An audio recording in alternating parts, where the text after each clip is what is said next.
Selamat malam, apa kabar pemirsa? Menemani istirahat Anda bersama keluarga, kami hadirkan rangkaian informasi penting yang kami pilihkan dalam iNews Prime. Saya Latif Siregar. Seorang kernet bus terjepit badan truk saat kecelakaan lalu lintas di ruas jalan Bondowoso, Jawa Timur. Evakuasi berjalan dramatis.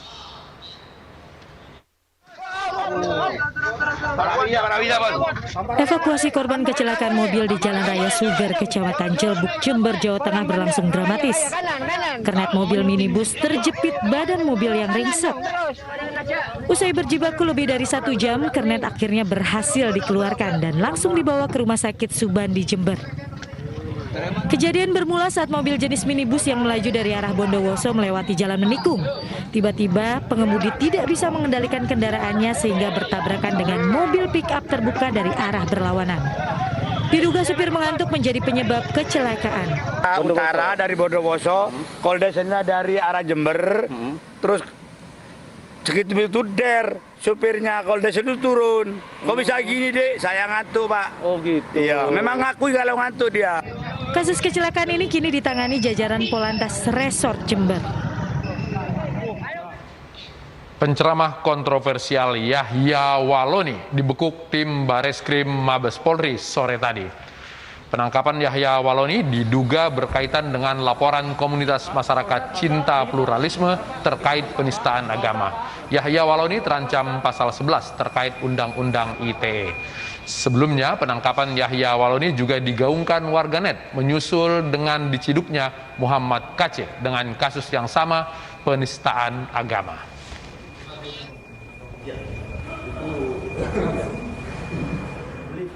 Kita langsung ke Bareskrim Polri. Di sana ada reporter kami Vicky Hirian. Vicky, selamat malam. Apa yang terjadi pada saat ini di Bareskrim?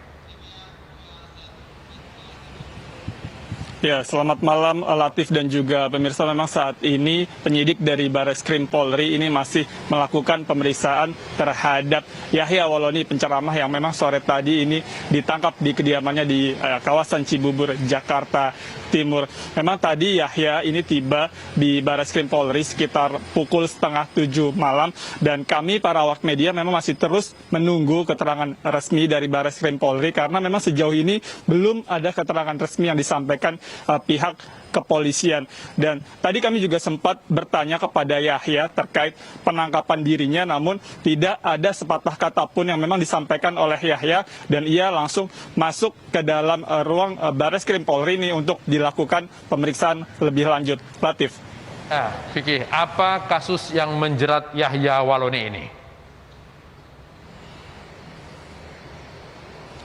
Ya, memang Yahya Waloni ini sebenarnya memang sempat dilaporkan oleh komunitas masyarakat cinta pluralisme ini terkait kasus dugaan penistaan agama, di mana memang dalam laporan tersebut Yahya Waloni ini juga dilaporkan bersama pemilik akun YouTube Tridatu, di mana dalam akun itu Yahya Waloni memang sempat menyampaikan ceramah yang menyebut bahwa Bible atau Injil ini merupakan fiksi. Bahkan tidak hanya itu, ia menyebut bahwa Bible itu palsu. Oleh karena itu memang pihak kepolisian ini bergerak cepat untuk memproses laporan tersebut karena memang Yahya Waloni ini diduga telah melakukan penodaan agama. Latif. Oke, kalau penistaan agama seperti itu, pasal apa yang dikenakan dan kira-kira bagaimana ancaman pidananya?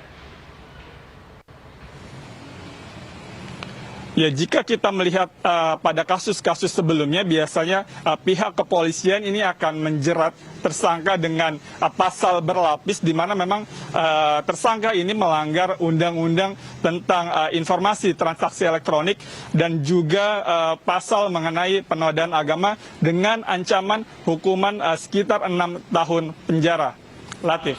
Baik, Pikirian, nanti kami akan tunggu perkembangan selanjutnya dari pemeriksaan Yahya Waloni. Selamat malam. Sebelum Yahya Waloni, aparat lebih dulu menciduk Muhammad KC atas dugaan penistaan agama. Setelah pemeriksaan, polisi resmi menahan Muhammad KC.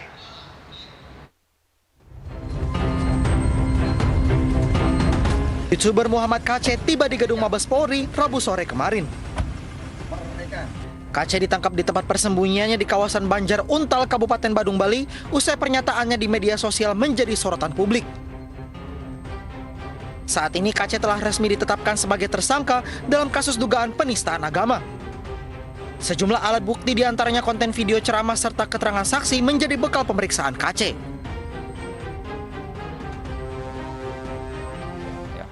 Telah keluar surat perintah penahanan terhadap tersangka MK yang langsung ditandatangani oleh Direktur Tindak Pidana Siber Brigjen Pol Asep Edi Suheri, ya. Ditahan untuk 20 hari ke depan mulai tanggal 25 Agustus 2021, ya. 20 hari ke depan. Wakil Ketua Umum Majelis Ulama Indonesia Anwar Abbas mengapresiasi langkah polisi yang dengan cepat menangkap Muhammad KC. Dengan telah tertangkapnya Saudara Muhammad KC ini, kita harapkan ya supaya masyarakat bisa tenang ya dan menyerahkan sepenuhnya penyelesaian masalah ini kepada pihak penegak hukum. Terutama tentu saja pertama sekali adalah kepada pihak kepolisian ya, agar pihak kepolisian bisa memproses yang bersangkutan dan melanjutkan kasusnya ya nanti ke kejaksaan dan kepada pihak pengadilan ya. Dalam kasus ini KC dijerat pasal berlapis yakni pasal Undang-Undang Informasi dan Transaksi Elektronik serta pasal tentang penodaan agama dengan ancaman hukuman maksimal 6 tahun penjara. Polisi juga telah menghapus ceramah provokatif Muhammad KC di situs berbagi video YouTube.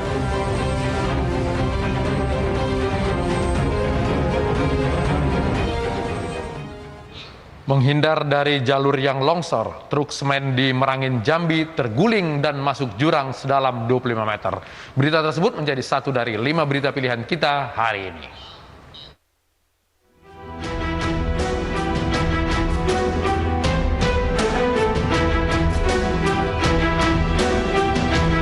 Kobaran api membakar rumah warga di Jalan Ahmad Yani, Cempaka Putih, Jakarta Pusat. Api pertama kali muncul dari salah satu rumah warga yang mengalami korsleting listrik dan menyambar ke beberapa bangunan sekitar. Banyaknya material mudah terbakar membuat kobaran api semakin membesar.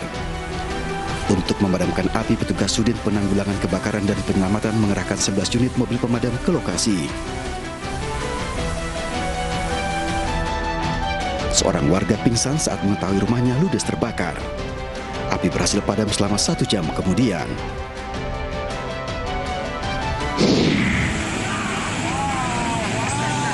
Sebuah truk semen yang melintas di jalan alternatif di Merangin, Jambi terperosok hingga jatuh ke jurang sedalam 25 meter.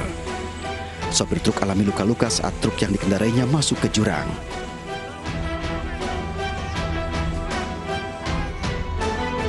Jalur yang dilintasi sejumlah kendaraan ini merupakan jalur alternatif karena jalan penghubung antara Kabupaten Merangin menuju Kabupaten Kerinci tidak dapat dilalui akibat tebing longsor. Longsor menutup badan jalan yang dipenuhi material kayu, batu, dan tanah dari atas tebing. Hujan dengan intensitas tinggi mengakibatkan 11 titik jalan penghubung menuju Kabupaten Kerinci tertutup longsor.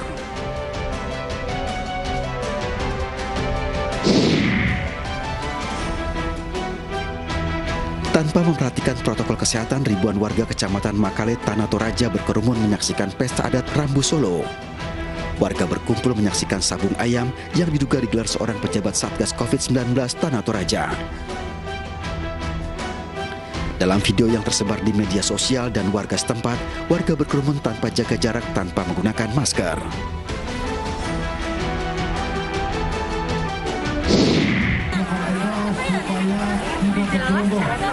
Ribuan warga Kecamatan Arjawinangun, Cirebon, Jawa Barat berkerumun saat akan mendapatkan vaksin.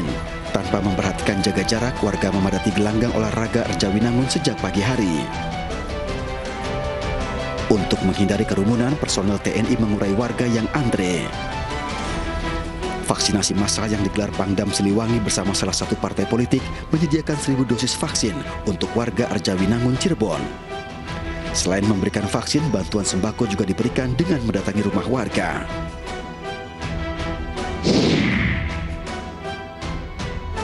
Badan Narkotika Nasional menemukan 2 hektar ladang ganja yang terletak di perbukitan Torsihite, Mandaling Natal, Sumatera Utara.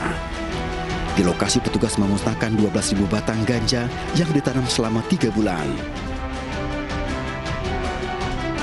Untuk mencapai lokasi dibutuhkan waktu selama 6 jam dengan berjalan kaki melewati medan yang curam. Petugas masih mendalami penemuan ladang ganja untuk mengetahui siapa pemiliknya.